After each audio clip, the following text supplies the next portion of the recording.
4 గంటలకి నాకు వీడియో రావడం జరిగింది. దాంట్లో ఎవరైతే హత్య చేయబడ్డాడో వాళ్ళ డ్రైవరు రాయుడు అనే వ్యక్తి మరి ఆ వీడియో అనేది అందరం చూసాం.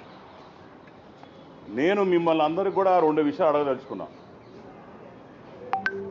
ఈ వీడియో ఏఐయా మాఫ్డా లేకుంటే వీళ్ళు ఎవరైతే అతను హత్య చేశారో దాని ముందర వీడియో తీసి మిమ్మల్ని వదిలేస్తాం కాబట్టి వీడియో చెయ్యి అని చెప్పి బెదిరించి వీడియో తీసిన తర్వాత హత్య చేయడం జరిగిందా?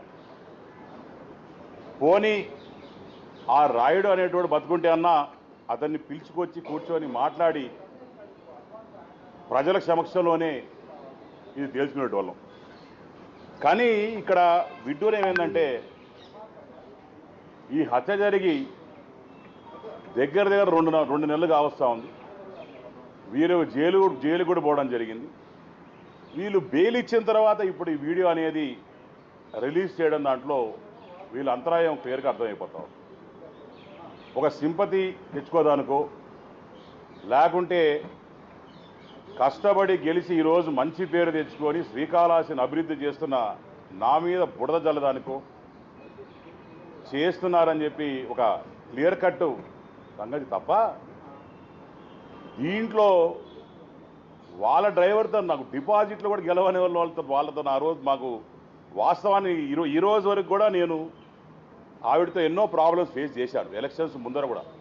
కానీ ఏ రోజు కూడా ఈ రోజు వరకు ఆమెను సస్పెండ్ చేసిన తర్వాత కూడా ఆమె మర్డర్ అయిన తర్వాత కూడా వాళ్ళు మర్డర్ చేసిన తర్వాత కూడా ఇప్పటి వరకు కూడా నేను ఏ రోజు ప్రెస్ మీట్ పెట్టలేదు. ఏ రోజు వాళ్ళ గురించి చెడ్డగా మాట్లాడలేదు. ఏ రోజు గురించి కూడా ఒక కూటమి ప్రభుత్వంలో మనం సర్దుకొని పోవాలా, జాగ్రత్తగా ఉండాలా, ఒళ్ళు దగ్గర పెట్టుకుని పనిచేయాలని చెప్పి మా నాయకులు చెప్పారు. కాబట్టి ఏ రోజు కూడా నేను ప్రెస్ మీట్ పెట్టలేదు, ఏ రోజు మాట్లాడలేదు. కానీ ఈ రోజు మాత్రం నేను చెప్పదలుచుకున్నాను.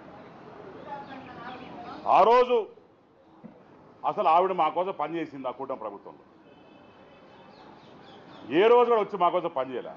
ఆఖరికి వాళ్ళ దగ్గర పనిచేసే జనసేన నాయకులు ఎవరైతే ఉన్నారో వాళ్ళని కూడా ఇబ్బంది పెట్టింది ఆవిడ.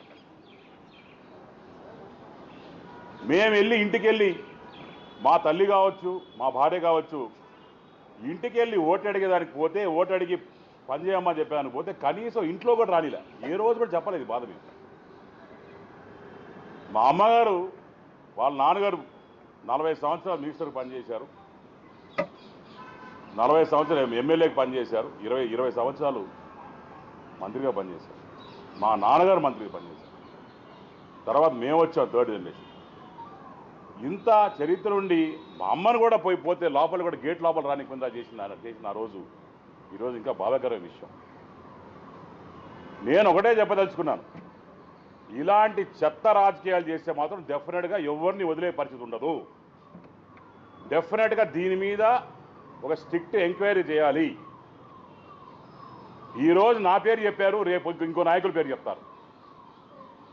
ఈరోజు నా మీద బుడదబల్లే ప్రయత్నం ఉంది, రేపొద్దున ఇంకోటి మర్డర్ చేసి వాళ్ళ దగ్గర ఒక వాంగ్మూలం తీసుకొని ఇంకోటి పేరు మీద పెట్టే ఒక కొత్త వే ఆఫ్ రాజకీయం అనేది ఈరోజు చూస్తూ ఉన్నాం.